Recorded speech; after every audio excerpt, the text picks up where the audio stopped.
Hi guys, welcome to my another mini vlog. তো guys, এয়া ধৰিবতো পাৰিছে মই মন্দিৰলৈ গৈছিলো আজি হে আৰু তাতে এয়া থাল সজোৱাৰ টাইমত চাওকচোন কিমান ধুনীয়া ফুলবিলাক আছিলে এয়া বুকেৰ কাৰণে সজাব আনিছে লগতে এয়া মই ফুলৰ থালখনৰ কাৰণে পইচা দি আছিলো হেয়া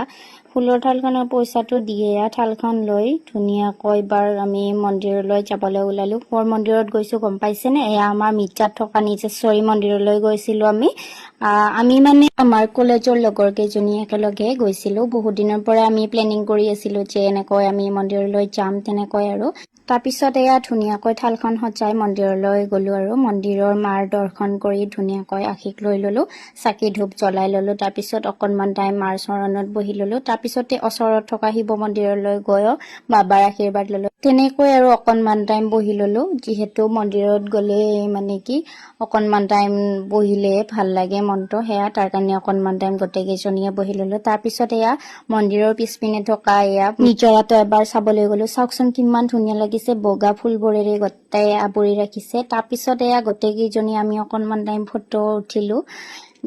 যিহেতু কলেজ এৰাৰ পৰা গোটেই কেইজনী লগে হোৱা নাছিল তাৰপিছত অকনমান কথা জতা পাতিলো গোটেই কেইজনী বহুত দিনৰ পাছতে লগ পালো আমি তেনেকৈ আৰু কথা পাতি থাকোতে প্ৰসাদ খাবলৈও পালো আমি এনেকৈ আৰু ঘৰলৈ আহিবৰ কাৰণে ওলালো বাকি দুজনীক বাই বাই দি আমি এবাৰ কিবা অকনমান মোৰ বজাৰ আছিল সেইখিনি কৰি ললো তাৰ পিছত দুজনী এনেকৈ আৰু গাড়ীত আহি আছিল বাৰু আজিলৈ আহিছো নেক্সট আকৌ এটা ভিডিঅ'ত লগ পাম